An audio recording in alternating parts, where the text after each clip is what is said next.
another episode of Giving Random with Z Singleton. Today I have with me Troy Rawlings. Rawlings?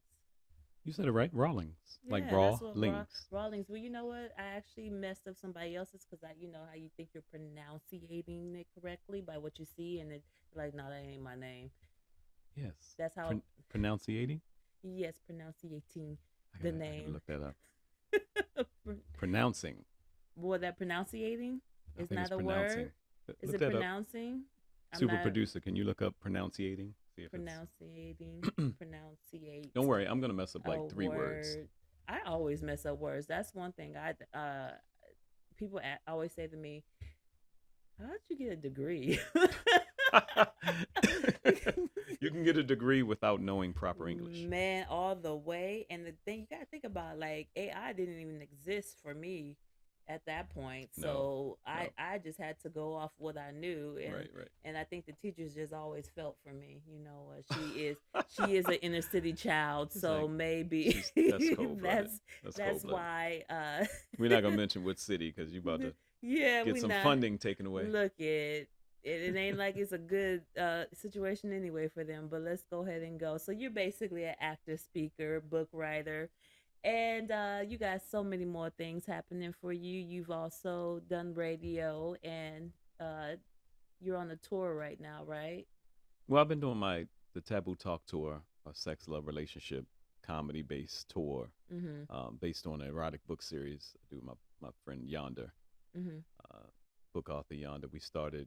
He started a book called What I Do Is Taboo about 20 years ago. It's 2004. This is our 20th anniversary of the tour, Wow. and I turned the book tour into like a talk session. I saw that people were coming out, and women mainly, 98% women.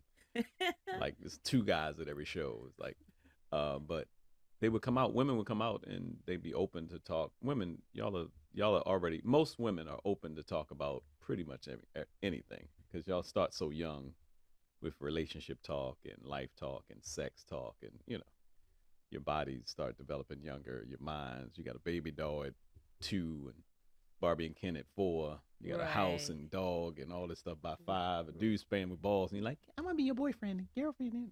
Right, but I mean that also comes from, I guess, you also seeing, because you only can play with the dolls what you see around you, right? So that'd be like whatever your household possibly look like. Mm-hmm. So you are from, Baltimore, oh, is it, Baltimore, Maryland. so is the Wire real? Yeah, it was dated by the time it came out. It was pretty dated, but yeah, it's got. I think every city has a area that's got the drug game going on and got some violence, some crime. But yeah, it was. I think that show was more so based on early '90s type stuff. A Right. lot of stuff that was going on. Some of the.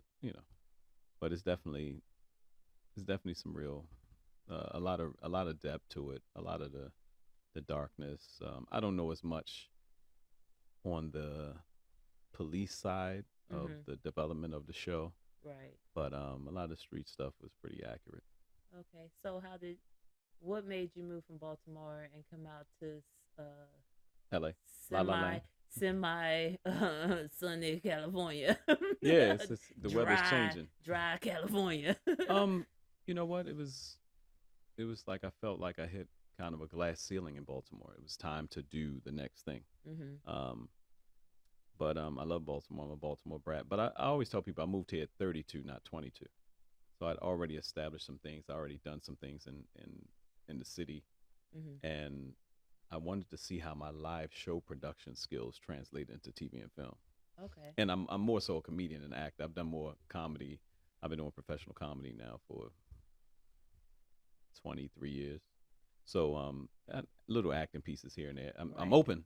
I'm open, You open to but acting? I'm open to acting. Oh, But okay. I've been doing I got my first commercial role recently, but I haven't even seen a commercial. It was like a one of those medication. It was like Jardiance or something. One of those Oh, the medication one commercials. with like if oh my balls are like in pain I and haven't I seen that one, oh and it wasn't a and ball. It wasn't a ball medicine. or I don't really think they have a pancreatic. yes. No, this was I think Jardiance is like for either diabetes or heart or something. Okay. But whatever it was, I was playing like a person overseeing a renewal of vows between this couple to 40 years, something. I haven't seen the commercial.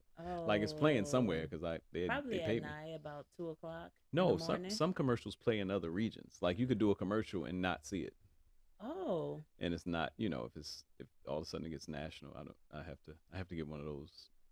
I'm looking for national commercials that can play everywhere. So right. You gotta hit it. Let us know yeah, if you see it. Put on your IG yeah. If so I if people I can. see it, I gotta. I have. It's been a year or two. It's been a year now. It was like a year ago I did it. And it's called one more time. What's the drug? Jardy Ants. We're not gonna give plug the drug. They're not gonna advertise. It's free advertisement. You just gave free advertisement on your podcast. I'm trying to be incognito about it. Do you know? Hey, Jardy Ants. Yeah, it's not a it's not a Viagra drug. so Now, what, if I did a Viagra drug, it'd probably be everywhere. so what brought you into comedy? Life.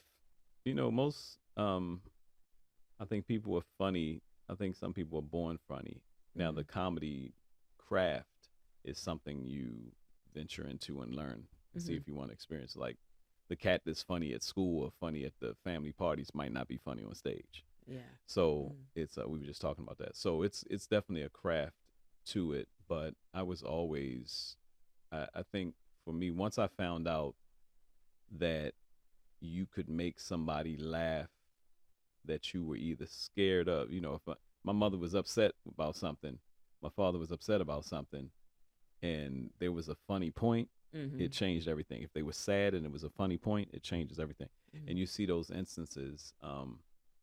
So I was always joking and having fun. It was a fun atmosphere when I was much younger coming up. And my mother and father, both of them have a sense of humor, even though they didn't stay together. But they have a sense of humor that, excuse me, they have a sense of humor that was really, really adult and funny, So they, even though they didn't. It was funny because my mother and father, they didn't really cuss in the household. Now drugs and alcohol was there, but they didn't. They just missed out on the cussing. They just didn't. They didn't do it. Yeah, there. they didn't do too much of the bad language, especially with each other. Even when they got to the point where they're going to be separating, I knew it was coming because I started hearing arguments at night, and that was something neither one of them knew how to argue properly. So that was well, you act like you gonna do something. I'll tell you what. I'll tell you what. That's what. And I was like, oh, is he gonna hit her? They got quite. I'm saying that. I'm saying too. It's like this is the worst argument. I was like, those are two people who do not like to argue. No, and to this, whatever you come up around, and this goes into when I talk about the relationship. Whatever you come up around, you kind of adapt. So the fact that they didn't like to argue, they didn't cuss. I had a relationship where I cussed at the person. I was like, yeah, this is over, like, Right. But I'm not gonna be that confrontation. I don't like arguments unless there's a solution. Right. Yeah. Like if we're heading towards a solution and we're trying to figure out, I tell my daughter, I was like, one of the reasons people argue is because they talk over top of each other. So they're trying to get their points across. Exactly. And they're waiting for, but like, did you hear what I said? Not at all, because they're pretty much going for the next word, right, to go over whatever you said. But I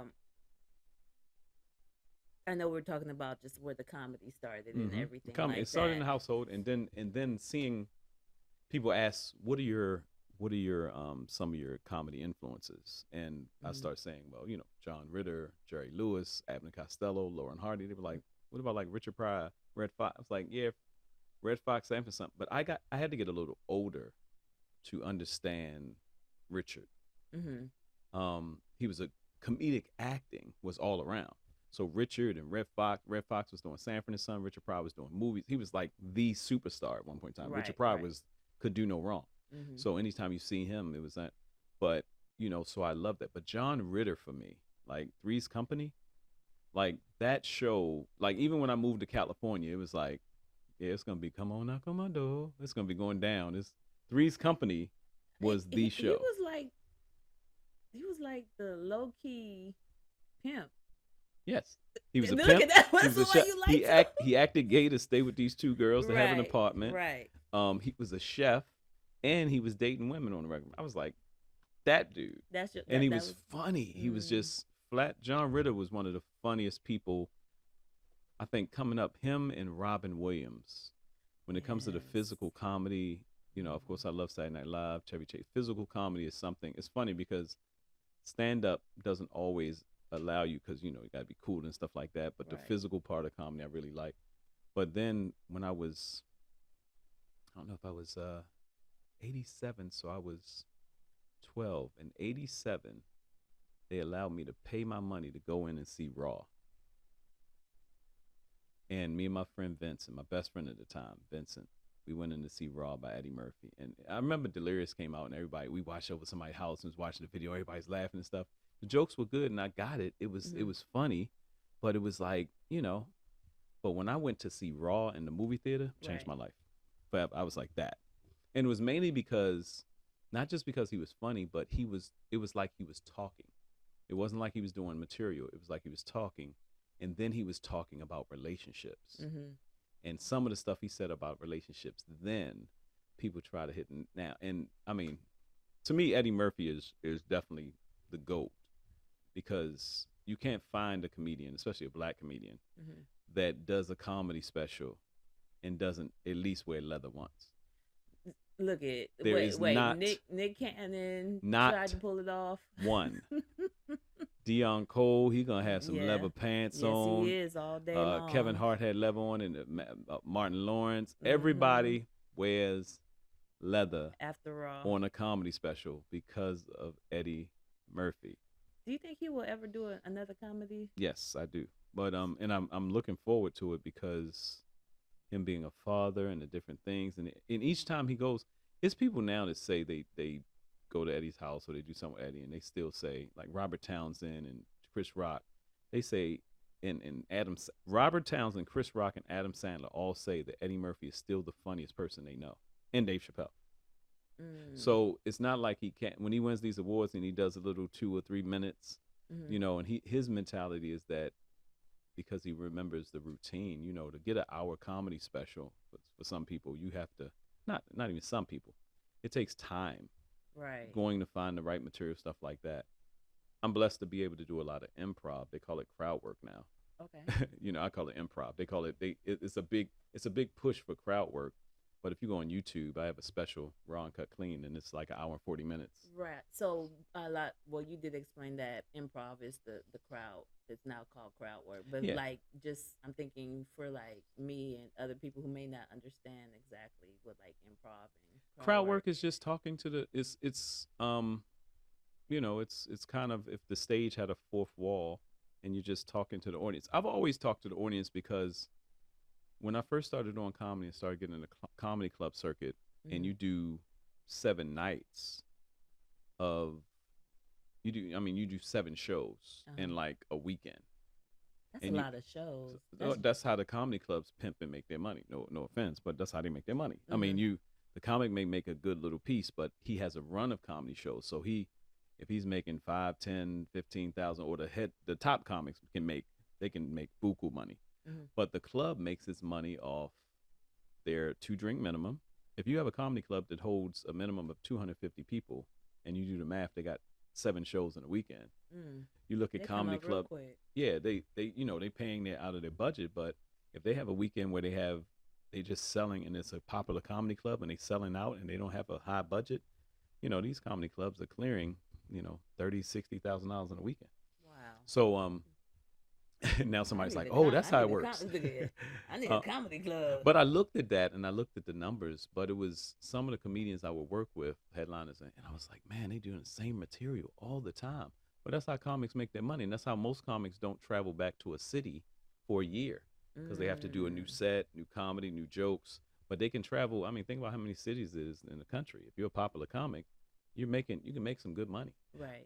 Even if you're opening for a popular comic, you know. So comedy is a lucrative game if you get into the system of it. And for me, when I came here, a lot of things start moving forward. But I like production. I like behind the scenes. Even the show that you came to, the Monday nights we do in Hollywood. Right. Sheila Kaminsky, shout out to Sheila Kaminsky for bringing me on board as a host. But I like producing and marketing. I love that stuff. But I like people. But the crowd work, to answer your question, the crowd work is really bringing the crowd in to the show. And sometimes you'll have hecklers, people that just and for those that don't know, some audience members like, I don't heckle, I just like to talk. If you're talking during the show and the You're a comedian's heckler. not talking to you, it's actually like heckling. Mhm. So eventually, if a comedian can handle it, he's gonna reference you. Some people want to be involved, and some people just talk the whole 10 minutes and I almost said the How whole do effing lot. Some people just like they talk. Oh yeah, I remember that. I remember. Hey, what he just said, and then you're like, ma'am, you in the front row. Shut up. Oh, I was just trying to help you with what you were saying. It was like, I'm gonna say shut up again. It was like, oh, okay, okay. She So, always talked that much. I'm do you like hecklers when you? I like it all. Mhm. Um, if you have security, hecklers are fun. If you don't have security and you have somebody that's doing too much, Mhm.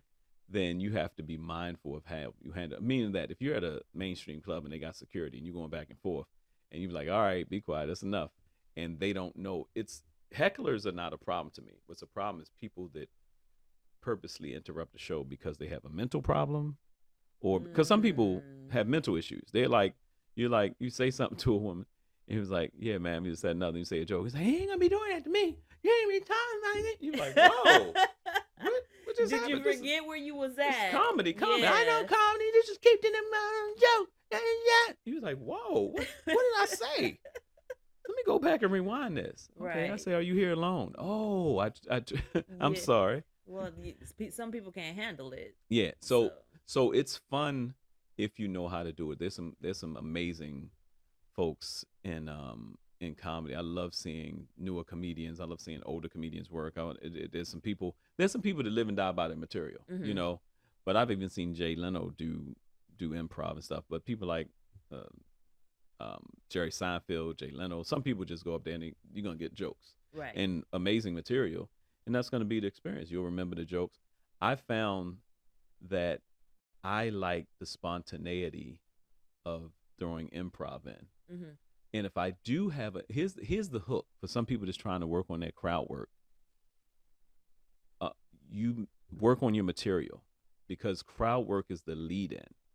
We're all people. If your material is based on people and experiences that are universal, sex is a universal topic. Right. We all got here by sex. We all want to have it. If we wasn't doing this right now, somebody might be somewhere, even if it's by themselves. I wouldn't. No, So I wouldn't be doing anything. well, it's okay. It's all right. You got here by sex though. But Some I two didn't two know. I people got completely. together 2 people got together and made and me. had a ball. Completely. Either they had a ball or 1, 2, whatever it I was. was But trying to figure out what it was and end up. Oops. That could have happened too. it could have been a oops. You could have been a pre-situation that I Yeah, wasn't ready. yeah, Well, there you go. Yeah. yeah. It See, could happen. you all right? So yeah. So it's when it comes to crowd work, for those that are working on it and trying to get into it, definitely still work on your material because it's the perfect lead-in Mm-hmm. a lot of times, and for me it is. Right. Like I want to see, and I'm a host too, Mm-hmm. so I have to. When I first started hosting comedy shows, I didn't know that people were writing material. I didn't know that when I first looked at Arsenio Hall and Johnny Carson and Merv Griffin, all these talk show hosts, Joan Rivers, Joan was a beast. Mm. Joan Rivers actually opened the door for Arsenio to be on TV. Really? I mean, after like Solid Gold and other stuff he was doing. Right. But because Joan Rivers, it wasn't Eddie Murphy? no, not TV. Eddie Murphy didn't really do TV outside. Eddie Murphy's only TV was Saturday Night Live. Right. And he did that when he was like 18, 19, 17, 18, 19. He was already in the comedy clubs from like 15, 16 to 17, 18, 19. Mm-hmm. So what we saw on Saturday Night Live, this superstar young guy, was, you got to put in proximity. I think if we go time-wise, he was on Saturday Night Live 18, 19. I think he did Delirious when he was 20 or 21. Mm-hmm. He was still in his early 20s when he did Raw. That means when he did 48 Hours, he was 19. Wow. By the time he did Trading Places, 20. Beverly Hills Cop, he might have been 21. So by the time Beverly Hills Cop came out, he was a bona fide superstar. And Beverly Hills Cop was an Eddie Murphy production.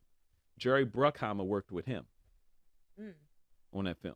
Jerry Bruckheimer was on that film. Go ahead and drop this knowledge. So I'm saying, so I say that because when I looked at some, like, I never saw buffoonery with somebody like Eddie Murphy. That was like, he made comedy like rock star, like cool. And then the business wise, you know, he can sit back and raise. I mean, he has a mammoth career, well over 50 movies, I think. But he can sit back and raise his 10, 11 kids and not worry about having to ever take a job. Not at all. You know, and be a dad and do his thing. I ran into him one day at he used to go to the same Coffee Bean on like Coldwater in Ventura or something. Like, he's a Coffee Bean fan. He was going in. I said, now everybody gonna be at Coffee. well, it's not even there anymore. It's not. Yeah. Oh, no, there's other Coffee Beans. They gonna find them. Yeah, but I don't. But he's a. People say he's kind of a quiet dude, introverted, kind of. You know, he's a little different from his persona, unless he, of course, he knows you and stuff. But, I have to ask this, since you just said that right now, and don't forget where you're at with him. But so that's one thing that I've always paid attention to when it comes to comedians, is that yes, they are very woo in front of cameras and everything, but something. Can you do that again? What was that? Woo. Oh, okay, that's yeah. And but when, there are some comedians that are woo, and you never know. No, there's nothing wrong with that. Look here, but wait, but I can't with you. So, but in out of the limelight, they're very quiet, and sometimes I think when we talk about mental health, like there's depression that's there, and so yes, I am this comedian. This is what you see, but in back doors, I'm very quiet. I'm very to myself. I may be struggling with like depression or bipolar or something like that, and I just want you to speak to that, like. But I feel like I see that in people because I'm a very visual person, so I watch people a lot, and I watch and I look at pictures and stuff like that. Yeah, comedians, musicians, singers, actors, actresses, entertainers. A lot of times, even though people are doing something that they're good at and they love to do, this can, to me, a lot. You'll hear a lot of comedians say it. They say the stage is their therapy. Now we have so many ways to get therapy. It should be a part of your therapy. Exactly. But it's a release, and most of us came from a place where to make people laugh, especially when you talk about black comedians, to make people laugh was something that came from a place of pain sometimes with us. Sometimes it was something, you became the jokester, you became at school. You know, if we go all the way back to when slavery occurred, when Africans were stolen and brought here and went into slavery, the entertainment side of what we did was to be spectacle, not as our celebration and traditions in Africa. So comedy here, it's a different type of edge. I think that's why a lot of stuff we do carries so much weight. Why sometimes they're like, oh, why that man got to put on a dress, or why this person got to do it, whereas other people can do it and it's just a part of comedy. Right. It's just a part of being funny. It's not questioned. It's not questioned. Every time we do something, it's like we're carrying the weight of our culture on us. And it's becoming less because the younger generation is kind of more like, we are who we are. Right. You know, and but yeah, there's a lot of pain that comes out of, you know, there's a lot of pain that can translate in comedy. And that's a huge deal. That's a huge deal, to be able to take your pain or someone else's pain and make it, you know, we make things palatable.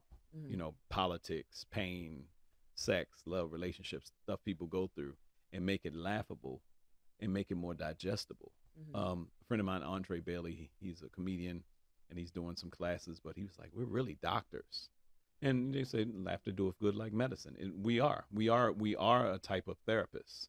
And that's how I see it. I see it like I'm going up there and I'm doing different things, because there've been times I've been telling jokes, having a good time, but the method behind my madness is to help men and women communicate better in love. So even when I'm on stage, if I'm talking about sex, love, relationships, there's a core behind what I'm doing. Right. So even if you're a person that started doing comedy through a place of pain, you really want to get to the place where you take that pain and you become the pain medicine. Right. You know what I'm saying? So yeah, a lot of the stuff we do, you've seen it, athletes and musicians especially. You know, you see people if they drinking. I can't drink before I go. I've tried to drink when I first got here, and certain other times to calm my nerves. Right. I do better when I have the nerves and the butterflies and stuff, because that I can hear. It's like a spidey sense. I can hear people in the back of the room say something. You know what I'm saying? They be looking. Is he talking to me? Yeah, I'm talking to you in the purple lipstick. Right. I see you. I see what's happening. Yeah, she had on purple lipstick too. Oh yeah. Just using it as a reference point. You can notice it anywhere you are. But so what is your biggest struggle? Would you say from 24, was it 20 something years ago till now? Like as far as just doing everything that you enjoy doing, which is like comedy, being the back, kind of doing the producing, getting into more commercials and everything. You said what's my biggest what? Struggle. What was it? Struggle? Yes. Patience and consistency. You have to be. Now actors talk about it all the time. It's a lot of hurry up and wait. If they're on a set or something, you know, actors that really get a lot of gigs, they were like, you know, they pay me to wait. I act almost for free because they like that. So I've heard that before. You know what I'm saying? So it's, I think the biggest struggle is the patience, because you know you still got to pay bills, you still got to exist. I'm a father to a beautiful 12-year-old girl, and for recently she's wanted to spend a lot more time with her mom, whereas I used to have her a lot more, and which I loved. But the transition of her wanting to spend more time with her mom, I had to get around that, and then realized somebody called me one day and was like, "Hey, can you come to this comedy show? Can you come do this?" I was like, "Actually, yeah, I'm not doing anything tonight." During the week, I'm like, "Yeah, I do got time." Right. And life, you know, you have to be patient with your flow. You have to know that everything has a time, and then you have to be consistent, and that's a big deal. Can I get some of the? I don't know if y'all can reach the water over there. I want some of the regular alkaline water. Because I feel my voice going. It might be I won't say the brand. It might be the backwash of the pineapple. The pineapple backwash. That's gonna be a. we've had kiss of pineapple. I love it. We're gonna do everything but not say that. It is, you know, it's good. It's good. It's very good. We gotta take. If y'all want to be a water sponsor for this show. Forgetting Brandon was the singleton, because we believe in drinking water. It keeps the body flowing with inside. Versus the body flowing on the outside and you're bleeding to death or something. Yes. Because it keeps the juices, the skin looking gorgeous. Right. Glistening. It's like beet juice, and you know none of us are getting any younger. I was like, so. But yeah, the biggest struggle for me personally is patience and consistency. I'm trying to, just as a man, I'm trying to be more consistent in life. Okay, as far as for your career, your health, being a father, health, everything. Anything that I see that I've dropped the ball in, fell back in, even if it's something very surface. It doesn't always have to be something deep. Right. But anything, it's like, man, it's the consistency. When we're producing shows or working with venues that want to build an audience and do different things, it's the consistency. I was talking to a brother last night I'm working on some stuff with at a club and at a lounge in downtown LA. Shout out to LA Lounge, Cigar Lounge. And some other venues, even with working with Sheila Kaminsky and on a project we're doing in Hollywood, anything, the consistency of it. Right. Like some people do a show once a month, and that's cool. I like weekly stuff. Right. Because I come from a place where I started a venue in Baltimore, and the weekly things is how business ran. Right. I think I feel like a part of it is knowing that you can sustain it. Yeah, yeah, that's a big deal. Um, but I think sustainability. I might need some more water. I said sustain. Me. That's like when you said that. I forgot what she said Yeah, earlier. we're not gonna talk about Oh, that we're not gonna word. go back We're to that. gonna no, we don't need To to sustain rewind. something for a long, to sustain something for a long period of time, it's finding the consistency in it, Mm-hmm. and I think that's a big deal. That's a huge deal. Um, to be able to continue to, and there's a book I'm reading called Compound Effects. It talks about small incremental changes. Mm-hmm. So if you can sustain something by making small changes to your schedule, to the event, to something, if it's not too pricey to produce the thing, Right, like because a it lot of all adds up. right. If a lot of comedians or people that's trying to produce things at someone else's club, you don't have to go in and say, "Oh, I'm gonna bring a bunch of people." No, no, no. You go in that spot on a Monday night and they have 4 people.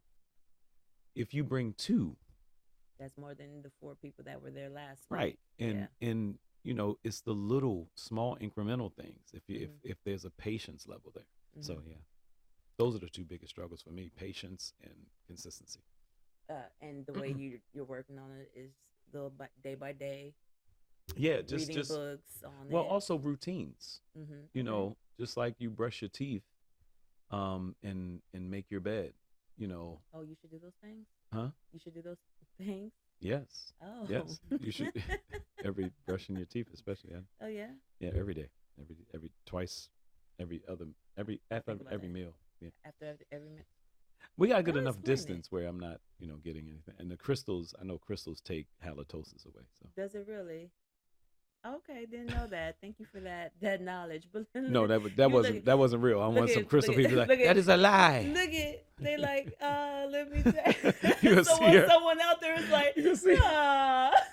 You gonna see somebody blowing on the crystal like, what the hell are you doing to my crystals? Oh, I just wanted to take the demons out of me. Look at That is halitosis. That's the demon of halitosis. I want to go back. So I know Rub a peppermint brick in your mouth, not a crystal. What's that listo? Listo. I didn't want to give another free. Yeah, you almost. She making up. I thought it was like a gangster name, but she stopped herself. That was cool. That's why I stopped myself. Okay, so just going into, we talked about you being an author. I mentioned that, and like you brought up relationships and sex and your taboo tour and sex again, and then relationships again. So I know that's really big for you. Yeah, I love talking about. Well, my like I say, my mission is to help men and women. I call these love tools. That's the first book of my Butt Naked Honest series. The next book is called Her Butler Has Made. Finding. Oh, that way. Finding. This is Butt Naked Honest, so you can go on my TroyRawlingsLive.com, but you can also anywhere on social media you can find me and you can get in touch with. I like for people to reach out to me and get in touch with me too because I like to talk to folks. But this is really this focus on. When we started doing the Taboo Talk tour, with the erotic book, What I Do Is Taboo by Yonder. We're working on book 6 is coming out now. It's just short stories, erotic stories, kind of like y'all can't see what's going on the floor. It's a puppy down here. I just kicked him in the mouth by. I did not kick a puppy. Yeah, because I don't need PETA oh or my none God, of they these kicking puppies under animal the lovers table. because like if you really look on TikTok and all these other things, there's about 2.5 likes for every animal. That's a million. Right. As soon as an animal jumps, oh, the cat on the. They not listening. None of. There was a cat the whole time.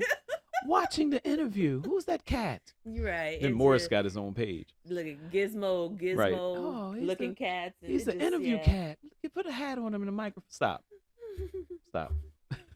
Matter of fact, I should probably have a cat. Now we can have a cat the next show. And they could be like, meow. Somebody that's gonna be allergic. Say. Oh, the cat's rubbing his tail in his mouth. Look at that cat. Who's the cat? Let the cat talk. That's it.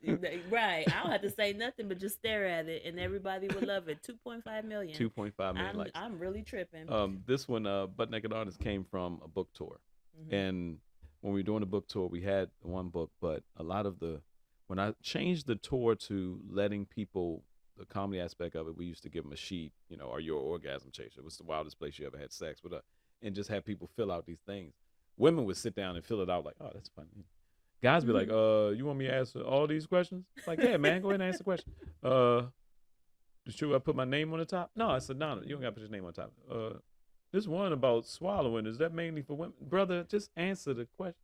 So I hope men know they swallow when they. Or you can't breathe. Look at that part. It's swallow or drown. Actually, that's if you're doing it right.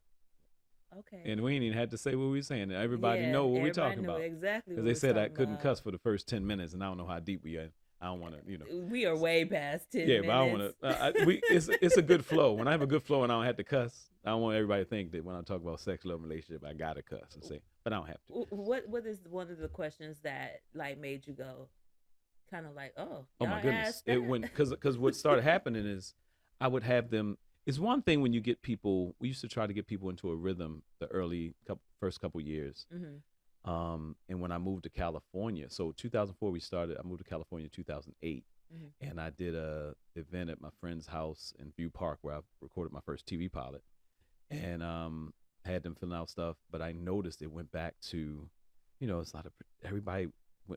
When you do bring men and women together and say you're gonna have a relationship talk, a lot of people think Battle of the Sexes, and I don't believe in the Battle of the Sexes bullshit. I don't. That's gonna be one of the books too. The Battle of the Sexes BS. Oh, that'd be a good book. So it's I don't believe in that. It doesn't help us. There's never been a Battle of the Sexes event I've went to, and people leave there not still wanting to argue their point. That's, you know what? Let's talk about that real quick. So I think that's what I noticed, and I'm just gonna refer to like our African Americans, Black people. Mm-hmm. I think that is one of the biggest things that we are dealing with, and we are not getting better. We're arguing back and forth of, well, women do this, Black women do this, Black men do this, and it just keeps going back and forth. And there's no solution. So like how you talked about, you don't like to argue unless there's a solution to it. And that's a part that I feel like I keep seeing we're not getting to. We're not getting to a solution. It goes to a love. Here's the thing, and this is a core. And like I said, you guys can reach out to me and we'll talk about whatever. But we were made for one another. Like, it's funny, you talk to women, I don't need no man. It's like, it's funny that God thought you were so necessary. He made you out of us. Like, we were literally made for each other. Right. Can you hold that thought real quick? So do you ever, I had to think about that because I do. I hear it all the time. Well, I don't need nobody. I think we all need somebody. We are put here on this earth to coexist. Be with each other. Right. However, I think what happens is that when you get so traumatized or there's so many bad situations that happen, it's called a wall. So to me, when I hear a woman say, I don't need a man, I could do this, I could do that, it's because now there has been a wall created to keep us from hurting or feeling that pain. That's right. Of what has happened in the past. Absolutely right. So then you begin, and and I've heard this too. Well, if you wasn't doing this to help yourself and get your career and all this other stuff, hold on. PumpYourBrakes.com. Understand. So if I wasn't taking care of myself to have a career, that means I would be what? I would be trying to find someone like you to take care of me, and eventually you would call me a gold digger, and that I was incapable of doing it. Times have changed. The time when a man got with a woman, he was expected to work around the clock. Right. She was expected to take care of the household, cook, clean, which was a whole nother situation. You got to be a counselor, teacher, cleaner. That's a job. So right. And little by little, when those things broke down because of war, because men going to jail, because of different things, and women went into the workforce, it did change something. A lot of our generation were latchkey kids. Both parents were working. Mm-hmm. So they still came home. The woman still sometimes cooked, did whatever, or the father cooked. Oh, and yeah. It was a flow.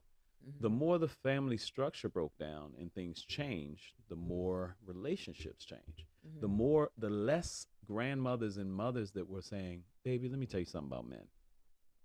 Hey, let me tell you how to treat a woman. That started disappearing because no one's home when the kids are coming home. Right. The TV is. Right. Jerry Springer is. Right. Sally Jesse Raphael, Jenny Jones, all this stuff is. Reality TV, when real sex and all this other stuff comes. So what we're seeing is the product of what media says they want children to be, not as much as us. And the big thing, you said something key about, and I'll touch on this. There was a psychologist that taught, I think it was he was a psychologist, but he was like a Christian psychologist, but he broke down this thing about how we create a false self. So someone gets hurt, and then they put blocks up to present, I'm never going to get hurt that way again. And they start creating this false narrative. Well, you can't, outside of not doing something yourself, you can't stop yourself from getting hurt. So you create this wall, and then this person creates this false self based on how they got hurt and not wanting to get hurt again. But there's another book, Dr. Egg. If you look it up, the book is called Love and Respect. If a woman feels unloved, she gets disrespectful. If a guy feels disrespected, he gets unloving. Right. So the same thing happens in the reverse. It's like, I make a lot of biblical references because it's one of the best books on relationships. It's called what again? The Bible. See, that biblical reference. Everybody hasn't read the Bible. See, y'all thinking she's a black woman. She know the Bible backwards and forwards. Might even sung on the choir. That's not true. No, not true at all. 5 minutes. Oh my gosh. So you got so much about you, and we could go on and on and on. However, I gotta do with you the segment. Okay. Get random. Let's get random with it. So basically what you're going to do, you're going to take that wonderful little urn right there. And you're going to shake it. Shake it fast? Shake it fast. Watch yourself. Show me what you would. You ever shake something before? Yes, all the time. Oh. I shook something in the morning. This morning, that made me feel a lot better. Oh, did it? Yeah. You got to relieve yourself sometimes. Yes, it's the whole thing. All right, so go ahead and open it up. Okay. And put your hand in there. Okay. Put your hand in there and pull something out. Okay, here we go. All right. Close it. Close it. You can close it back. She said it like it was a snake inside. Put your hand in it. Put your hand in it. Don't take it up. Do I open it? Yeah, open it and read it. Okay. Very general question, but like wide. What do men want from women? What do men want from women? Look at, and we were already in the realm of speaking on relationships. That's good. So it works out perfect. So what do men want from women? I know it's very vague. Very vague. Well, I because I read sometimes things that be like, we just want our peace. well, like, okay. Well, I want my peace too. Well, in a relationship, you mean? In a relationship, yes. Intimate relationship. Relationship, yes. I'll talk from my perspective, and then I'll talk general than my perspective. Totally depends on the man. Totally depends where he is in his life. For a man that wants to be married to a woman or wants to be someone's husband, because those are two different things. A man that wants to be married and a man that wants to be a specific woman's husband, two different things. Oh, break that down. Some people may want to be married to have partnership, to have sex on a regular basis, to have somebody to help them with things, and a helpmate. A helpmate. Biblical. Yeah, very biblical. But have somebody that, which is necessary. A lot of people were like, I'm struggling out here. I'm single. I'm struggling out here. I'm single. I'm struggling. Yeah, wake up. There's a reason. That's, so you may not want to be in a relationship, but it's hard out. So many people are talking about how hard it is financially, but they're not looking at the fact that a lot of people aren't married. Because it takes at least two to make a household, right? To make a household, but two people. My boy said one time, he said, "What you and your girl doing? She down there, you up here. Y'all gonna be together or not?" And I was like, "I don't know." He said, "Man, two is always better." So, me as a man, if I'm looking for a mate, one, of course, I have my daughter has a mother that they have a great relationship. So I'm not looking for a mother for my daughter, but I am looking for a woman figure that my daughter can look up to, that I respect, that she respects. That's anytime you bring someone else into this world who you're responsible for in any way, which you should be if you brought them in this world till they die and you die. Right. It shifts things. So for me, that's a piece. But also, how are we compatibility is the chemistry there, sexually, mentally, spiritually. Because that does matter. Some if you dating is supposed to be to find out what you like, don't like, what things you can roll with. Some people have a couple that one is Muslim and one is Christian, or one, and they work. And yeah. I go figure. I know people's been together 30 years. One is a Muslim, one is a Christian. I get what you're saying. You know what I'm saying? I've been in that place where I was like, this ain't gonna work. Yeah, what works and doesn't work, but also someone that's gonna be there to ride with you. I used to say, can I be with this person the way they are now or at their worst for the rest of my life? And I never asked, can this person be with my stanky ass the rest of my life? I mean, not I clean myself pretty well. I'm not talking about that. I'm talking about just all the junk with me. For your good, for your worse, when you have that attitude that you like, not being the right, not being an upstanding man. You're not that. All of a sudden, you don't feel like you're doing everything a man should do. Is that person there for all of it? Yeah. And because I'm also rolling up on 50, so it changes. Somebody that can, like one comedian said, recognize the signs of a stroke. If all of a sudden I'm. Oh man, yes. No, that's real. It's not playing out.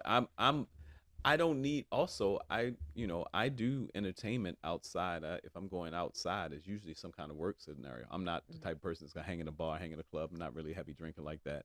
All that stuff. So she can't be in the streets all the time, and and also she don't have to know how to cook. She got to be able to do something. I love to cook, but it'd be nice if I can get a good meal in the bed. I was gonna say you don't want. Oh, I definitely want. Lord, that's a.